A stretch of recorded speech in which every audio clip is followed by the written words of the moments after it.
هل نحن أمام اعتراف موريتانيا بمغربية الصحراء؟ وهل يمكن أن تعترف موريتانيا بمغربية الصحراء كما فعلت أمريكا وإسبانيا وألمانيا وفرنسا ودول إفريقية عديدة؟ فالسؤال بدأ يفرض نفسه بقوة مع تسارع الأحداث وتغيير التحالفات، وفي هذا الوثائقي نستعرض الحقائق وخلفيات الموقف الموريتاني والعوامل التي قد تدفع نواكشوط نحو الاعتراف الرسمي. هل المغرب سوف يضغط على موريتانيا للاعتراف بمغربية الصحراء؟ فتبع الفيديو من الأول حتى للآخر غتفهم كل شيء وغتفهم السبب اللي غيخلي موريتانيا انه يعترف بمغربية الصحراء.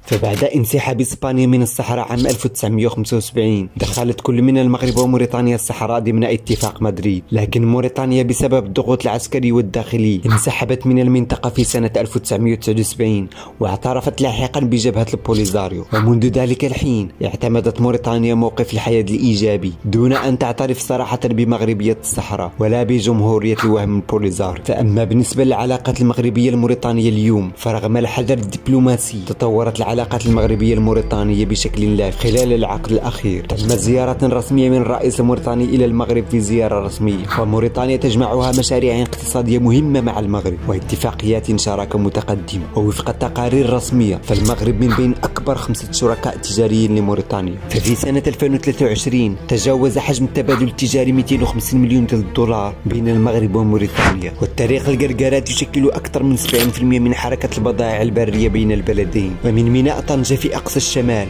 تنطلق الشاحنات المغربية جنوبا، ثم تعبر مراكش ثم العيون في الداخلة حتى تصل إلى معبر القرقرات الرابط الحيوي بين المغرب وموريتانيا، ومن هناك تنقل السلع المغربية نحو نواديبو ونواكشوط وحتى دكار في السنغال. وهذا الطريق هذا الذي يبلغ طوله أكثر من 200 كيلومتر أصبح شريانا اقتصاديا للقارة الإفريقية. فموريتانيا تجد نفسها في وضع دقيق، من جهة تربطها مصالح قوية مع المغرب، ومن جهة أخرى تحاول الحفاظ على علاقتها التاريخية بالجزائر التي تضغط بشدة لمنع أي تقارب مع المغرب في ملف الصحراء. لكن موريتانيا في السنوات الأخيرة لم تستقبل زعيم البوليزاريو رسميا ولم تصدر أي موقف دعم صريح للجبهة البوليزاريو. واش بصح هادشي كيعني أن موريتانيا فقربت أنها تعترف بمغربية الصحراء؟ فما تنساش تتبع الفيديو حتى للآخر. فمنذ الاعتراف الأمريكي بمغربية الصحراء في عهد ترامب تم دعم إسبانيا وألمانيا وفرنسا، ثم موقف واضح من السنغال والكوت ديفوار والغابون والكونغو الإمارات والأردن والبحرين ومجموعة من الدول الأخرى،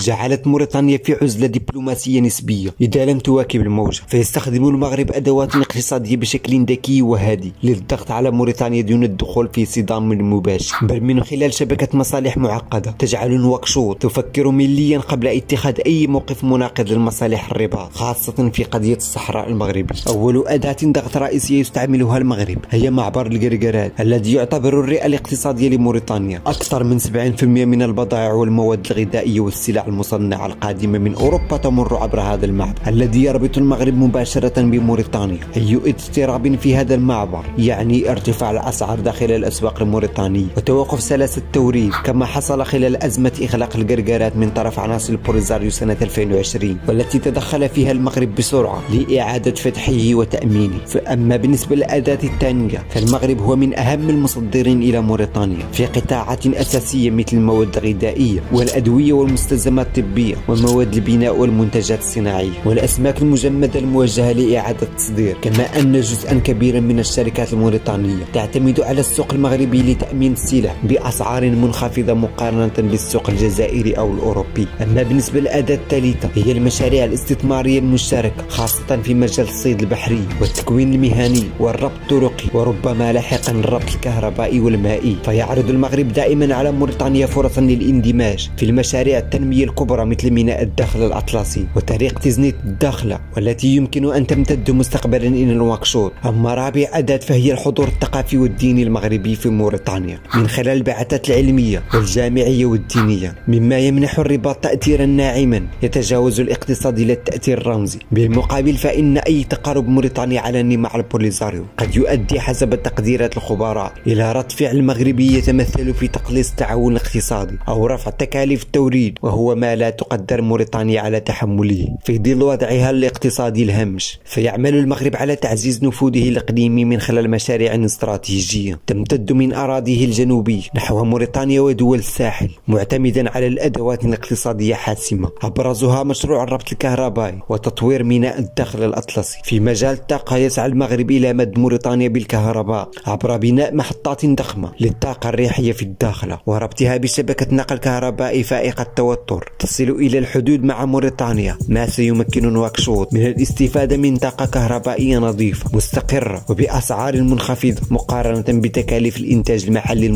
المعتمد على الغاز والمحروقات. وهذا المشروع الطاقة لا يقتصر على موريتانيا فقط، بل يندرج ضمن الرؤية أوسع لربط المغرب كهربائيا بدول الساحل مثل مالي والنيجر وبوركينا فاسو عبر الأراضي الموريتانية، مما يجعل من نواكشوط محورا طاقيا مستقبليا في المنطقة. ومن جهة أخرى يشكل ميناء الداخل الأطلسي ركيزة مركزية في خطة المغرب الاقتصادي الإفريقي. هذا الميناء الذي يتمثل بناؤه وفق المواصفات عالمية يتيح لدول الساحل غير الساحلية منفذا بحريا مستقرا ومضمونا على المحيط الأطلسي. ومع توتر الأوضاع الأمنية والبنية التحتية المحدودة في موانئ غرب إفريقيا، أصبح ميناء الداخل بديلا جذابا للتصدير والاستيراد البضائع من دول مثل مالي والنيجر وتشاد. وللوصول إلى الداخل لا بد أن تمر البضائع عبر الأراضي الموريتانية، ما يفتح أمام موريتانيا فرصا اقتصادية هائلة من خلال الترانزيت، الرسوم الجمركية، وإنشاء مناطق لوجستية وتطوير طرق النقل البري بين نواكشوط والقرقرة. وموريتانيا بهذه المشاريع ستتمكن من لعب دور الوسيط اللوجستي بين المغرب ودول الساحل، مما يعزز موقعها الجيواقتصادي ويرفع من دخلها القومي إذا ما أحسنت استغلال هذه الفرصة. كما أن ميناء الداخلة يوفر لها فرصة للحصول على السلع مستوردة بأقل كلفة وبسرعة أكبر، ما ينعكس إيجابا على السوق الداخلي الموريتانية. التوجه المغربي نحو التكامل الإقليمي يفتح لموريتانيا بابا استراتيجيا للاندماج في سلاسل التوريد الإقليمي، سواء في الطاقة أو التجارة أو الخدمات. وفي ظل هذه التحول الإقليمي الكبير يظهر جليا أن المغرب لا يفرض ضغوطه على موريتانيا بالقوة، بل من خلال أوراق اقتصادية ذكية ومشاريع استراتيجية عابرة للحدود. فالكهرباء القادم من الداخلة والميناء الذي سيحول إلى بوابة إفريقية على المحيط الأطلسي ليست مجرد مشاريع تنموية، بل أدوات تأثير ناعمة تعيد رسم خارطة المصالح في المنطقة. وموريتانيا أمام هذه الدينامية تملك فرصة تاريخية للانخراط في المشروع تكاملي يعود عليها بالفائدة، لكن القرار يبقى مرهونا بحسابات السياسة وتوقيت الاعتراف. إن حدث لن يكون سوى تتويج لمسار تقارب تقوده المصالح قبل الخطابات.